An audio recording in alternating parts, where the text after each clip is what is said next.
Transfer of property act 1882. Transfer of property act கீழே வந்து 2 type of transfer பார்ப்போம். ஒன்று ஜென்ரல் ட்ரான்ஸ்ஃபர், இன்னொன்று ஸ்பெசிஃபிக் ட்ரான்ஸ்ஃபர். ஜென்ரல் ட்ரான்ஸ்ஃபரை பற்றி வந்து சொல்லக்கூடியது தான் 1 to 53A வரைக்கும். ஸ்பெசிஃபிக் ட்ரான்ஸ்ஃபரை பற்றி வந்து சொல்லக்கூடியது தான் 54 to 137 வரைக்கும் வந்து சொல்லப்படுது. அதில் என்னெல்லாம் வருது அப்படின்னு பார்த்தா வந்து சேல் வருது. சேல்னால் அது மூவபுளாக இருக்கலாம், இம்மூவபுளாகவும் இருக்கலாம். அதை வந்து விற்பனை வந்து வைக்கிறது. மார்க்கேஜ் அப்படிங்கிறது அடைமானம். அதுவும் அதே மாதிரி தான் வந்து மூவபுளாக இருக்கலாம், இம்மூவபுளாக இருக்கலாம். நம்ம வந்து அடைமானம் வந்து வைக்கிறது. சார்ஜ்னால் என்ன? சார்ஜ் அப்படிங்கிறது வந்து இப்போ நான் வந்து 1 month வந்து ஊரில் இருக்க மாட்டேன்.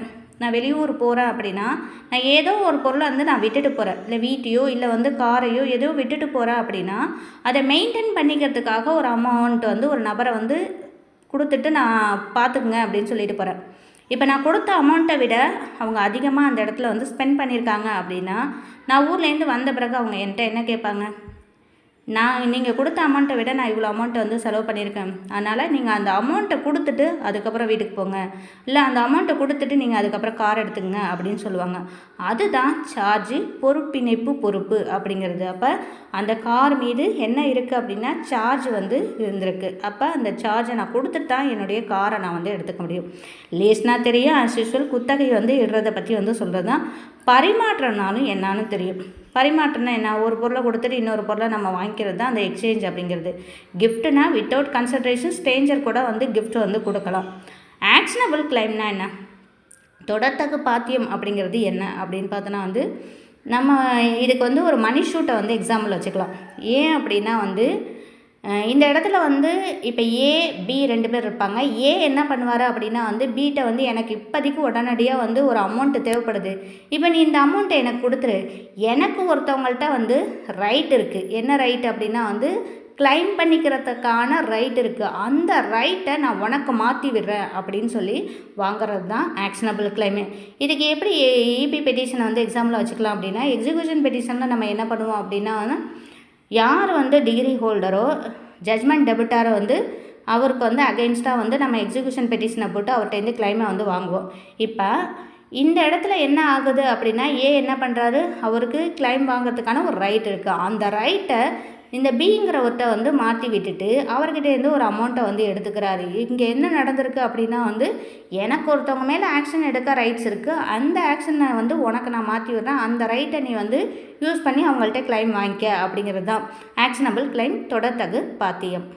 ட்ரான்ஸ்ஃபர் ஆஃப் ப்ராப்பர்ட்டி ஆக்ட் 1882 சொத்துரிமை மாற்றுச் சட்டம். இதில் சொத்துரிமை மாற்றுச் சட்டத்தில் சாப்டர் 2 முகமதியன் லாக்கு வந்து பொருந்தவே பொருந்தாது. பர்டிகுலராக செக்ஷன் 13, 14, 129 அது வந்து முகமதியன் லாக்கு வந்து பொருந்தவே பொருந்தாது. இஸ்லாமியருடைய தனிச்சட்டம் தான் இங்கே பேசுமே தவிர ட்ரான்ஸ்ஃபர் ஆஃப் ப்ராப்பர்ட்டி ஆக்ட் அவங்கள இங்கே கட்டுப்படுத்தவே படுத்தாது.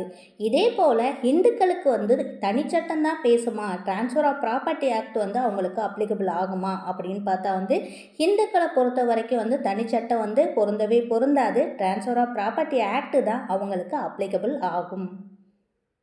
ட்ரான்ஸ்ஃபர் ஆஃப் ப்ராப்பர்ட்டி ஆக்ட் 1882 சொத்துரிமை மாற்றுச் சட்டம் 1882. சொத்துரிமை மாற்றுச் சட்டத்தில் செக்ஷன் 1 to 4 வந்து ப்ரிலிமினரி முதல் நிலையை பற்றி தான் வந்து சொல்லுது. இதில் செக்ஷன் 3 கீழே தான் நமக்கு இன்டர்பிரிட்டேஷன் கிளாஸ் வருது, அதாவது டெஃபினேஷன்ஸ் வந்து கொடுத்துருக்காங்க. எதுக்கெல்லாம் டெஃபினேஷன்ஸ் கொடுத்துருக்காங்க அப்படின்னு பார்த்தா இம்மூவபிள் ப்ராப்பர்ட்டி, அசையா சொத்து, அட்டஸ்டேஷன், சான்று கையொப்பம், நோட்டீஸ், அறிவிப்பு. நம்ம ட்ரான்ஸ்ஃபர் ஆஃப் ப்ராப்பர்ட்டி ஆக்ட் கீழே எதை பற்றி படிக்கிறோம் அப்படின்னா வந்து ப்ராப்பர்ட்டி, சொத்து அப்படிங்கிறத பற்றி தான் நம்ம படிக்கிறோம். இந்த ட்ரான்ஸ்ஃபர் ஆஃப் ப்ராப்பர்ட்டி ஆக்ட் கீழே எங்கேயாவது வந்து ப்ராப்பர்ட்டி அப்படிங்கிறதுக்கான டெஃபினேஷன் கொடுத்துருக்காங்களா அப்படின்னு பார்த்தா இல்லவே இல்லை. என்ன சொல்லியிருப்பாங்க அப்படின்னா தனதாக்கி கொள்ளக்கூடிய எதுவுமே சொத்து ஆகும் அப்படிங்கிறதோட வந்து விட்டுடுறாங்க. ப்ராப்பர்ட்டி அப்படிங்கிறது 2 டைப் ஆஃப் ப்ராப்பர்ட்டி இருக்குது. ஒன்று மூவபிள் ப்ராப்பர்ட்டி, இன்னொன்று இம்மூவபிள் ப்ராப்பர்ட்டி. அப்போ மூவபிள் ப்ராப்பர்ட்டியை பற்றி ட்ரான்ஸ்ஃபர் ஆஃப் ப்ராப்பர்ட்டி ஆக்ட் பேசுதா அப்படின்னு கேட்டால் இல்லை. அப்போ எதை பற்றி பேசுது அப்படின்னா இம்மூவபிள் ப்ராப்பர்ட்டியை பற்றி, அசையா சொத்தை பற்றி தான் வந்து ட்ரான்ஸ்ஃபர் ஆஃப் ப்ராப்பர்ட்டி ஆக்ட் வந்து பேசுது. அப்போ அசையா சொத்தை பற்றி நம்ம எங்கே போய் பார்க்கணும் அப்படின்னா வந்து சேல்ஸ் ஆஃப் குட்ஸ் ஆக்டில் தான் நம்ம போய் வந்து பார்க்கணும்.